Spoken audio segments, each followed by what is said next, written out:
Who is the black man?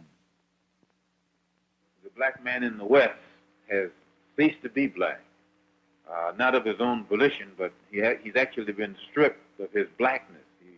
He has been stripped of the language of the black man. He couldn't speak the language of his own people. He had to speak the language of strangers. And today, he speaks the language of strangers. He knows nothing about the indigenous language of his people prior to being brought into the Western Hemisphere.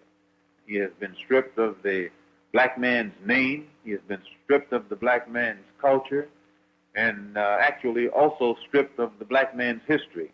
And just as a tree without roots dies and becomes dead, when a people become stripped of their history or their historic roots, they also become a dead. And for this reason, the condition of the black man in the Western Hemisphere has been that of a dead man. And this dead thing was also dehumanized. The slave masters robbed us of everything that we could use to prove that we were a part of the human family, the black family. And this is the condition that our people in the West are in today. The struggle in the States between the races has always been bloody, but it has been one-sided. The Negro has been doing most of the bleeding.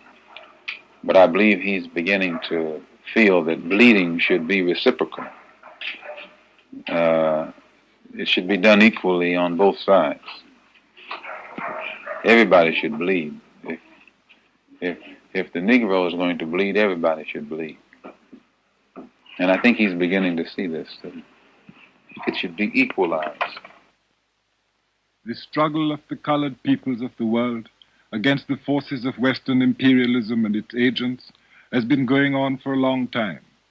On the continents of North and South America, in Asia, in Africa, oppressed peoples have been waging a tireless campaign against domination at the hands of imperialists and their insane doctrine of racial supremacy. But at the very moment when the last outpost of colonialist barbarians seem most comfortable, at the very moment when representatives of the self-styled master race feel most secure and certain of continuing their vicious schemes of enslavement, our people are affirming their humanity.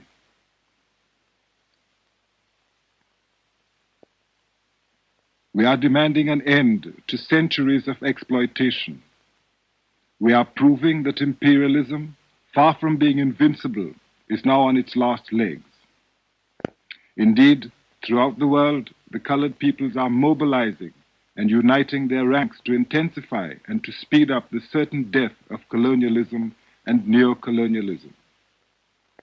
We are preparing a final showdown with the well-known enemies of human rights and human dignity.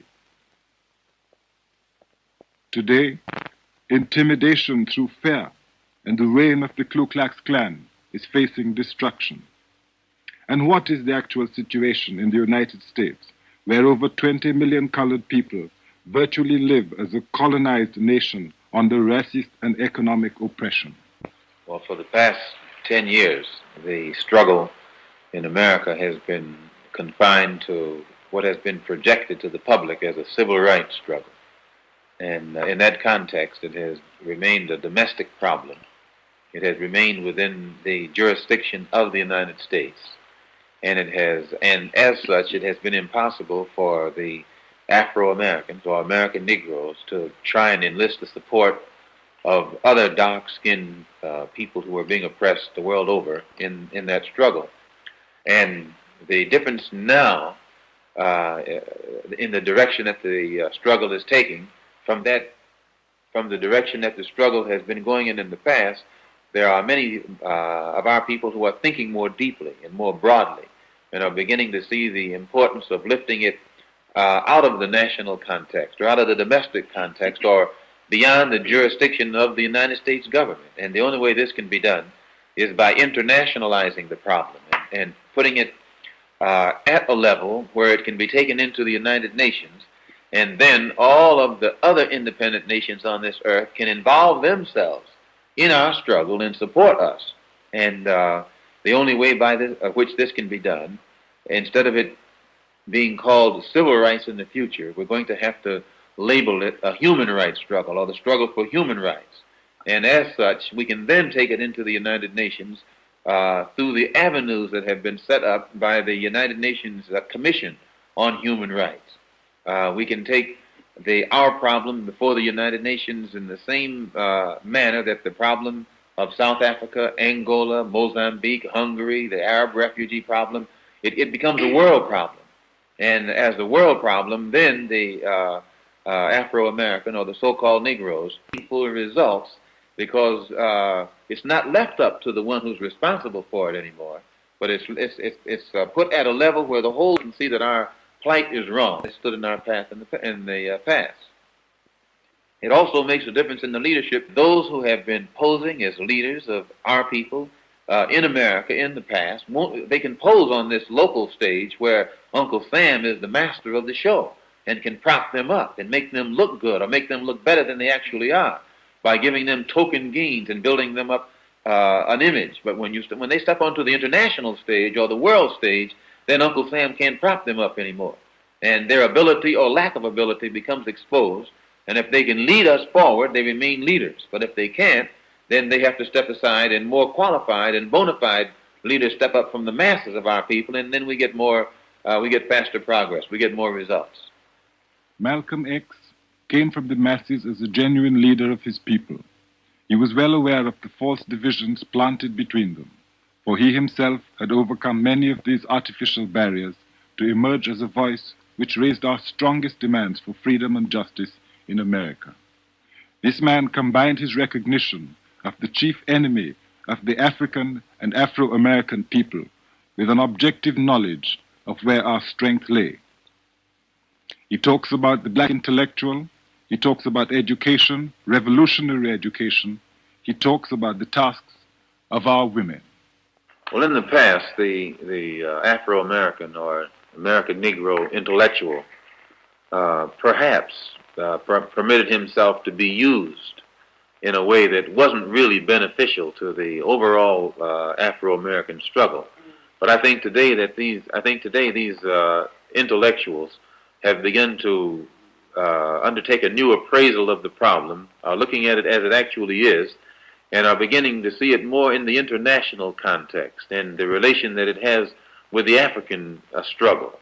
And the African intellectual is beginning to look at the problem in the African context and see that what might be good in one country, in order for it to be used in another country, has to be rearranged. You take African socialism. Many of the African intellectuals that have analyzed the approach of socialism are beginning to see where the African has to use a form of socialism that fits into the African context, whereas the form that is used in a European country might be good for that particular European country. It doesn't fit as well into the African context. So I think the African intellectual is making that contribution, and he's making it well. One thing that I became aware of in my traveling recently through Africa and the Middle East, in every country that you go to, usually the degree of progress can never be separated from the woman. If you're in a country that's progressive, the woman is progressive.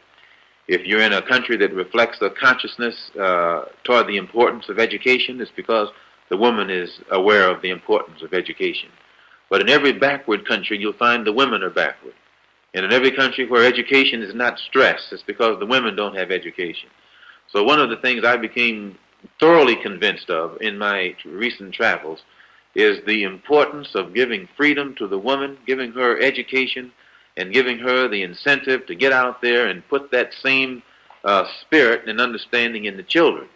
And I frankly am proud of the contribution that our women have made in the struggle for freedom. And I'm one person who's for giving them all of the leeway possible, because they've made a greater contribution than many of us men.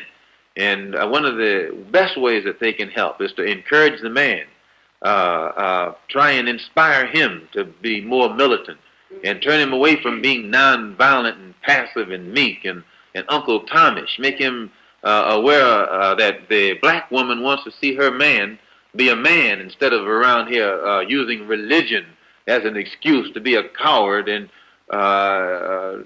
some of the things that he's been reflecting here lately. Freedom by any means necessary was the battle slogan of Malcolm X, for he knew that in America the condition of the vast majority of the 22 million black people is very close to the condition of 11 million Africans under the fascist South African regime. He also knew of the resources of the people of African ancestry outside of Africa. Time and time again, he called on our oppressed brothers everywhere to fight against the type of slavery which the United States imposes on all of us.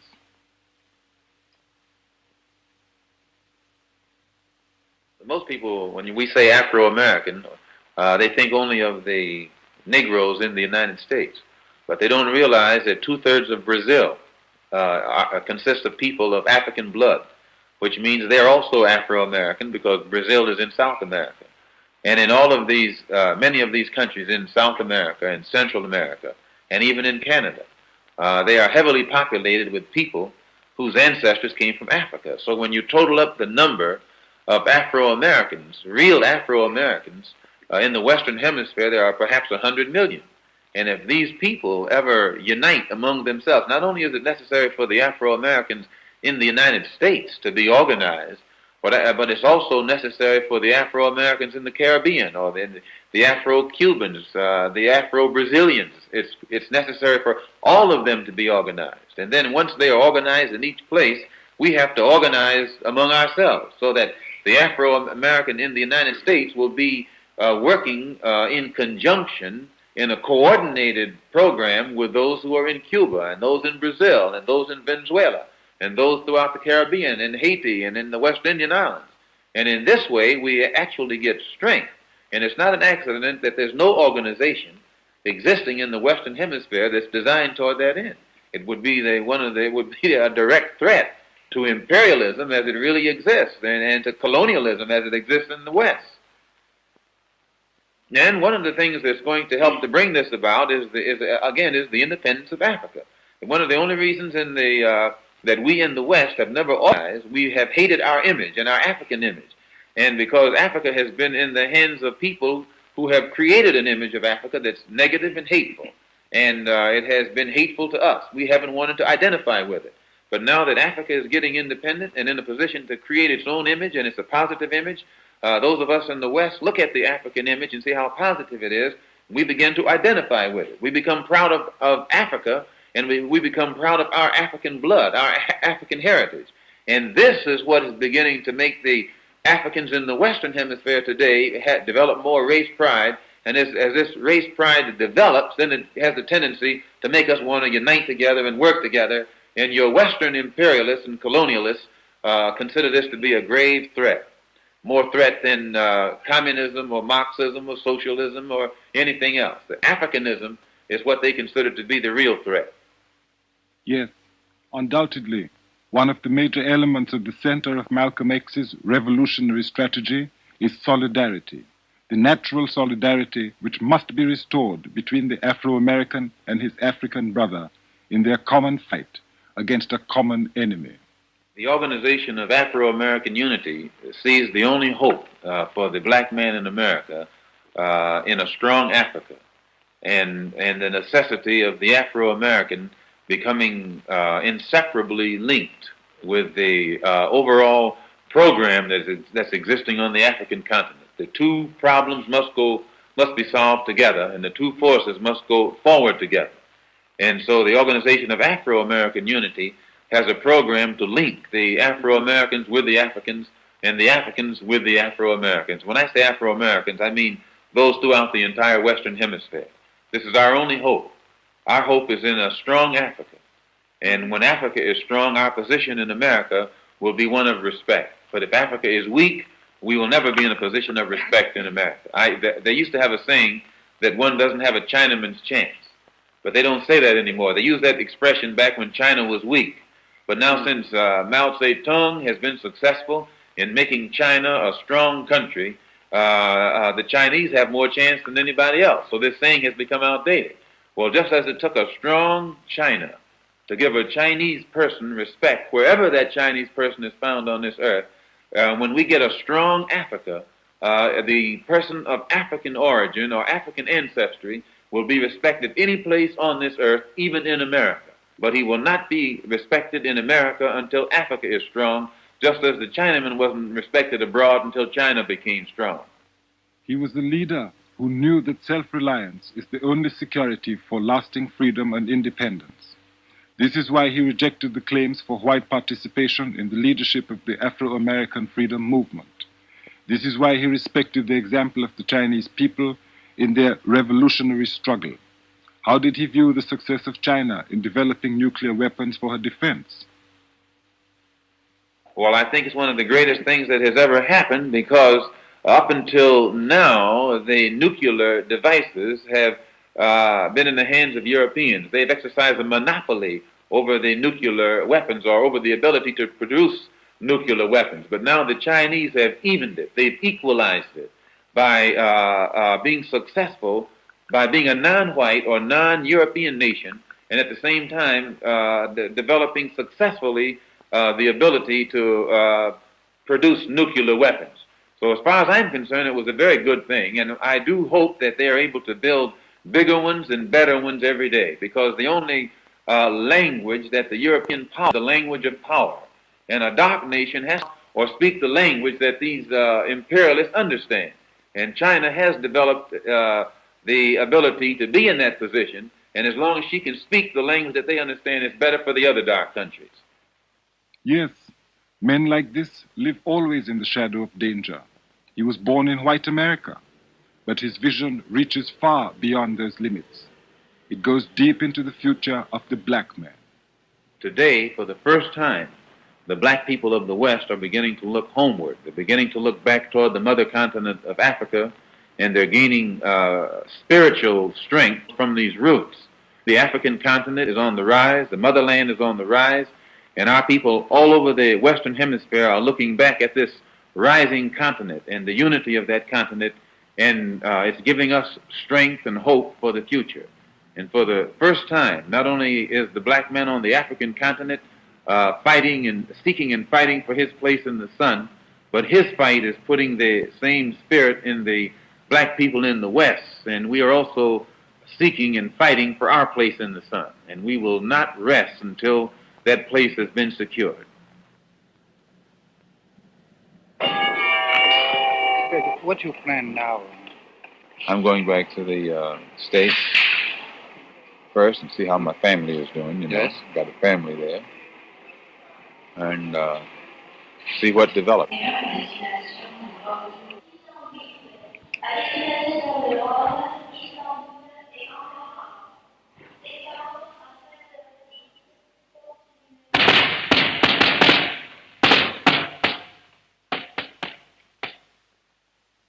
In New York, on February 21st, 1965, Brother Malcolm X fell before the bullets of us. His killers were those whose interest he knew would crumble before the irresistible forces of worldwide revolution against racism and dollarism. Those who directed the murder of our courageous brother demonstrated their crazy belief that the ideas he fought for can be killed. They are wrong, because the voice of Malcolm X was the voice of our humanity. The words he spoke can never be silenced. They are the words and the determination of his people, a people fighting for their place in the sun, and will never rest until that place has been secured. Seeking and fighting for our place in the sun, and we will not rest until that place has been secured.